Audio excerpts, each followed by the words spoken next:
अल्हम्दुलिल्लाहि रब्बिल आलमीन वल आक़िबतु लिल मुत्तक़ीन वस्सलातु वस्सलामु अला अशरफिल अंबियाइ वल मुरसलीन व अन आइशा रज़ियल्लाहु तआला अन्हा अन्न नबिय्य सल्लल्लाहु अलैहि व आलिहि वसल्लम क़ब्बला बअद निसाइही सुम्मा ख़रज इला स्सलाति व लम यतवद्दा अख़रजहु अहमद व ज़अफ़हुल बुख़ारी।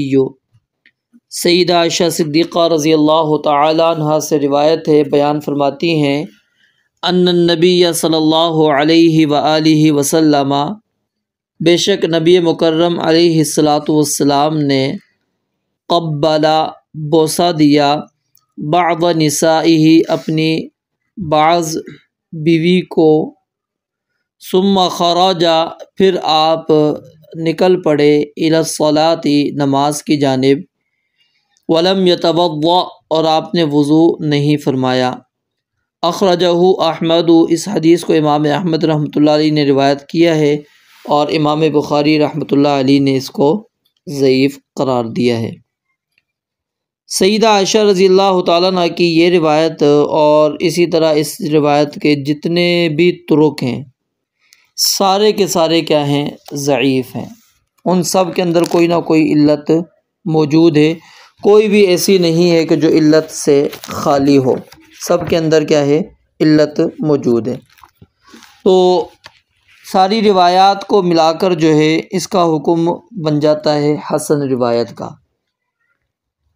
तो इस रिवायत के अंदर जो मसला मज़कूर है वो मसला है कि क्या बीवी का बोसा लेने से वज़ू टूट जाता है या नहीं टूटता।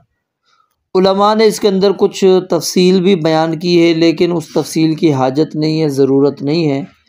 मुतलक तौर पर किसी भी हालत में इंसान ने बीवी का बोसा लिया हो, अगर उसका वज़ू है तो वज़ू उसका नहीं टूटता, क्योंकि वज़ू के टूटने की कोई भी नस और दलील मौजूद नहीं है। जहाँ तक कुरान करीम की आयत है औला मस्तुमुन निसा फलम तजिदु माअन फतयम्ममु सईदन तय्यबन, कि तुमने हाथ लगाया हो, छुआ हो औरतों को, तो फिर क्या है, पानी ना पाओ तो तुम तयम्मुम कर लो। उस आयत को पेश करना इस मसले के लिए वो दुरुस्त नहीं है, क्योंकि वहाँ पर वो वाज़ेह है कि उसका जो ताल्लुक़ है वो जिमा के साथ है, ना कि हाथ लगाने के साथ या बोसे के साथ। तो बोसा लेने से इंसान का वज़ू नहीं टूटता, और इसी तरह औरत के किसी उज़्व को हाथ लगाने से भी वज़ू नहीं टूटता।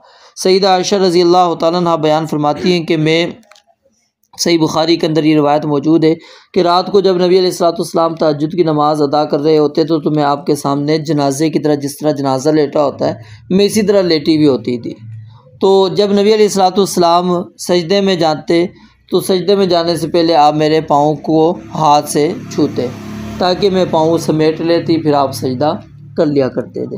तो ये ज़ाहिर है जब भी नबी अलैहिस्सलाम ने सजदा करना, इसी तरह सईदा आयशा को हाथ लगाना और फिर सईदा आयशा अपने पाँव को समेटती, आप सजदे के अंदर चले जाते। तो ये रिवायत भी वाज़े करती है कि अगर औरत को छू लेने से, औरत को हाथ लगा लेने से या उसके बोसा लेने से वज़ू टूट जाता तो रसूलुल्लाह सल्लल्लाहु अलैहि वसल्लम सईदा आयशा रज़ियल्लाहु तआला अन्हा को कभी भी हाथ ना लगाते। तो इसके अंदर वही जो उसूल पहले मैंने आपको बतलाया था ये मसाइल शुरू करने से पहले, कि असल दलील चाहिए हमें उस चीज़ की कि जो बंदा कहता है कि इस चीज़ से वज़ू टूटता है, उसको दलील पेश करनी चाहिए कि वज़ू टूटने की आखिर दलील क्या है। हमारे पास तो कोई भी ऐसी दलील नहीं है कि जो इस चीज़ को वाज़े करे कि जी बोसा लेने से वज़ू टूट जाए, टूटने की कोई भी दलील नहीं है। तो इसलिए असल, अगरचे इस रिवायत को मतलब हम ज़ईफ़ भी मान लें तो असल फिर क्या होगा, असल यही होगा कि क्योंकि असल इंसान का वज़ू बरकरार ही है, टूटने की कोई भी दलील नहीं है।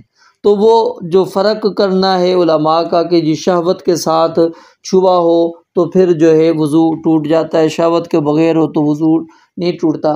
तो इंसान कभी बीवी को बंदा जब भी बोसा लेगा तो वो क्या है, शहवत उसके अंदर मौजूद होती है, शहवत के बग़ैर तो होता ही नहीं है। तो यानी कि ये चीज़ नहीं है।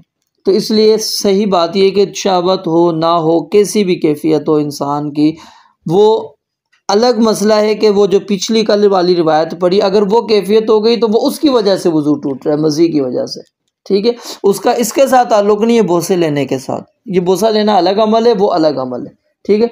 उसकी वजह से वज़ू टूटना वो एक आप अलग कह सकते हैं। सिर्फ ये कह देना कि बोसा लेने से वज़ू टूट जाता है, तो ये बात दुरुस्त नहीं है।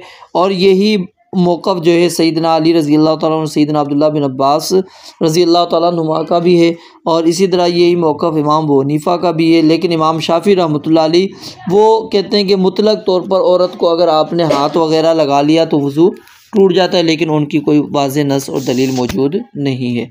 अल्लाह रब्बुल आलमीन से दुआ है रब्बुल आलमीन समझने अमल करने की तौफ़ीक़ अता फ़रमाए। व आखिर दावाना अनिल हम्दुलिल्लाहि रब्बिल आलमीन।